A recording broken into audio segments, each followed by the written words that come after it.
नमस्ते, मैं हूं मनीष और आप देख रहे हैं दी न्यूज 9X। दी न्यूज 9X में आप सभी का स्वागत है। हमारे साथ आज एक बार फिर से जदयू के पूर्व जिलाध्यक्ष राकेश कुमार जुड़े हैं और राकेश कुमार से बिहार के सीमांचल और बिहार में जो चल रही है राजनीतिक घटनाक्रम उस पर हम लोग बातचीत करेंगे। सबसे पहले हम राकेश जी का हम स्वागत करते हैं। बहुत बहुत आज हम धन्यवाद। अपने स्टूडियो में आपका इंटरव्यू कर रहे हैं, आउटडोर नहीं कर रहे हैं। इसके लिए बहुत बहुत धन्यवाद आपका। हमारा पहला सवाल है कि बिहार के सीमांचल में असदुद्दीन ओवैसी आए हैं। नीतीश कुमार जी का मुस्लिम प्रेम कहीं कम तो नहीं हो जाएगा?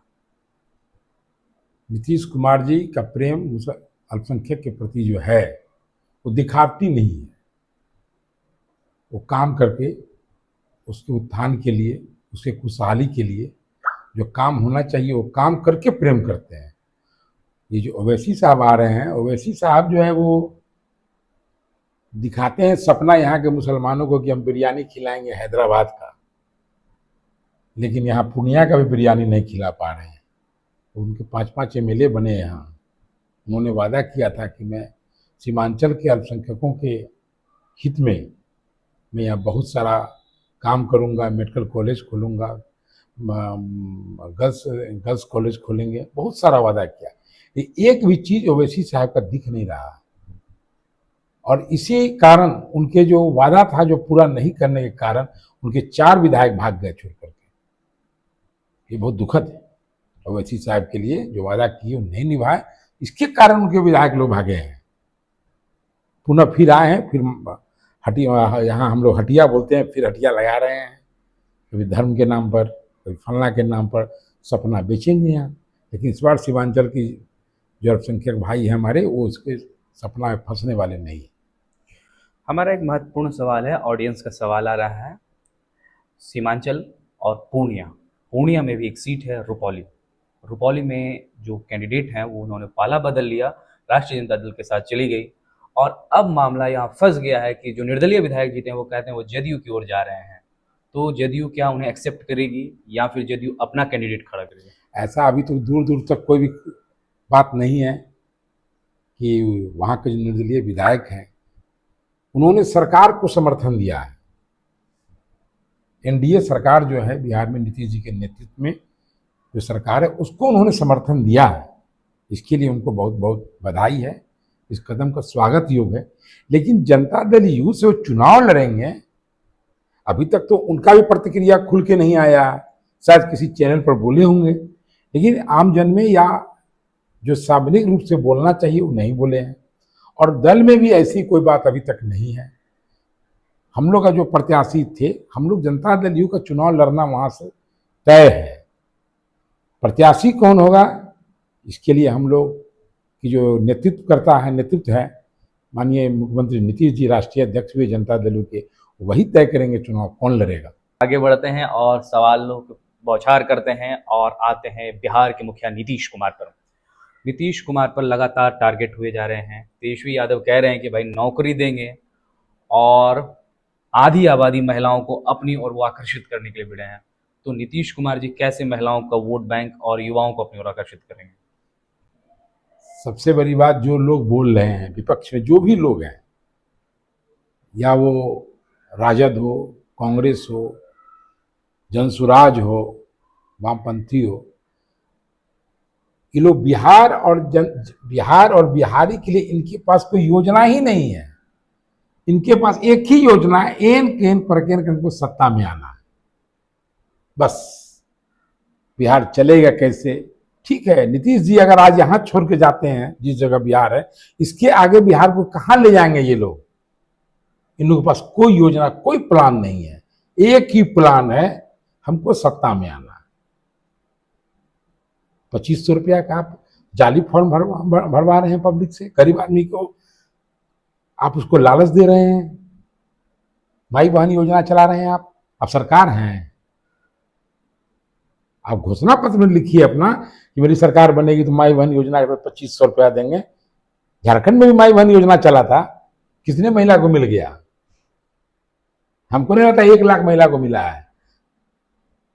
ये भी देखने का चीज है। झारखंड में भी इन्हीं लोग की गठबंधन की सरकार है, वहां कितने लोग को मिला है? बिहार में चला रहे हैं, बिहार में ठग रहे हैं।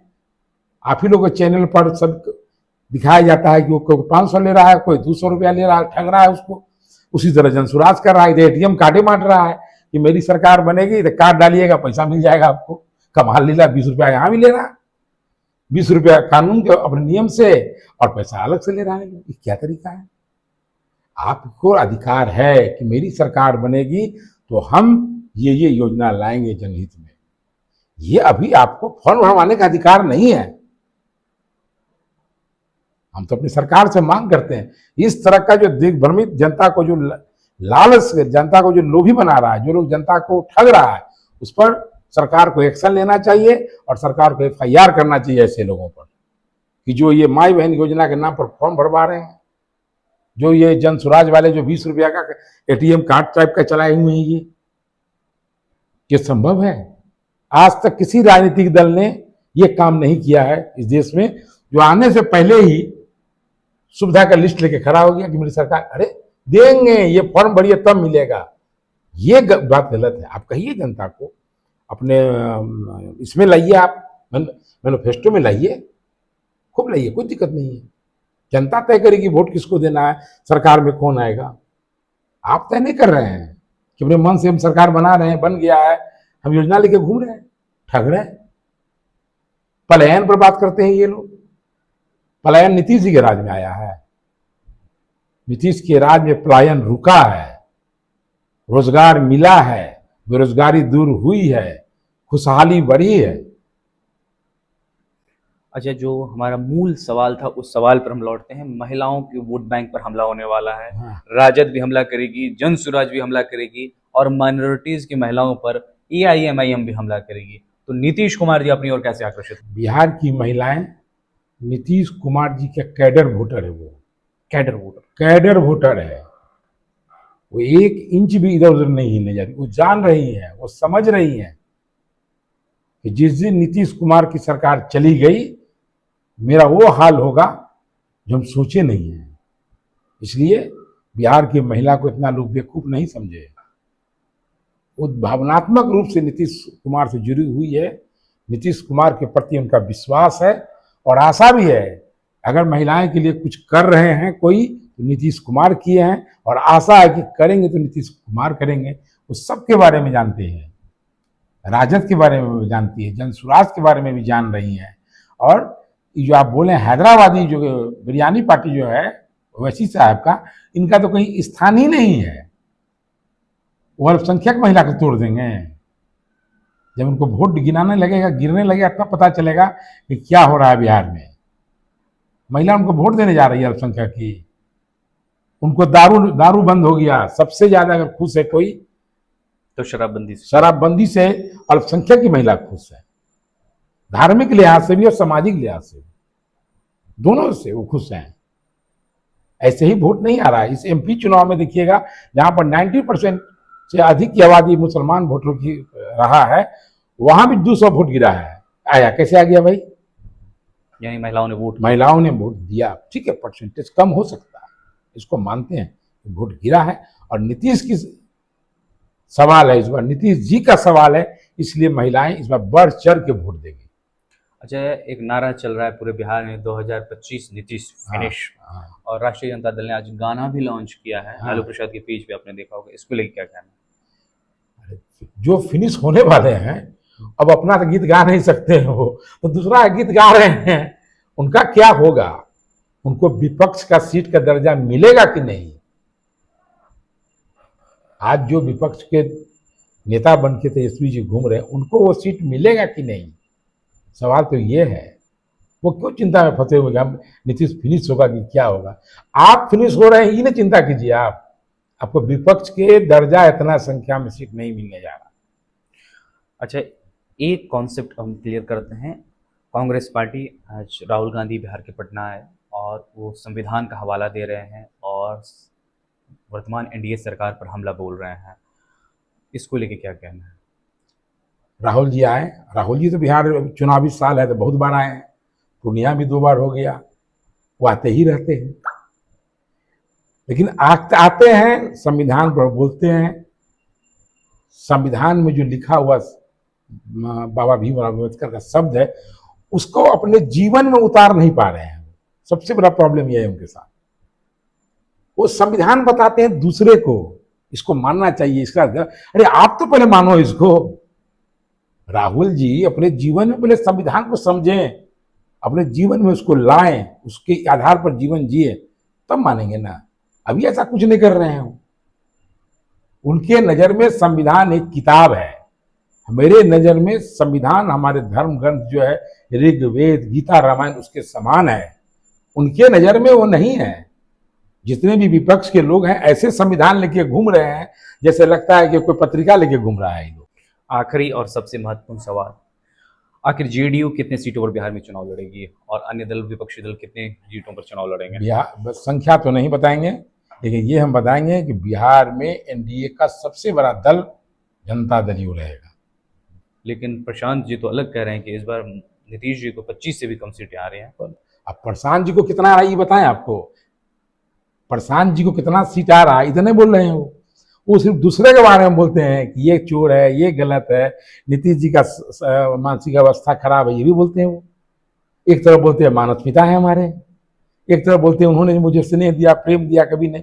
कोई आदमी ऐसा बोलता है कि अपने गार्जियन के प्रति, जिसको हम अभिभावक मानते हैं, उसके प्रति अपमानित करने का, असंसदीय शब्द का उपयोग करता है जो प्रशांत किशोर जी करते हैं। नीतीश कुमार बोलते हैं वो नीतीश कुमार बोलते हैं, उनके सारे इंटरव्यू को मैं सुनता हूं, नीतीश कुमार बोलते हैं, न श्री लगाते हैं न जी लगाते हैं। सो कौन बड़ा नेता हो गया अभी बिहार में? ये अपमानित करने का भाषा बदले जन स्वराज के नेता।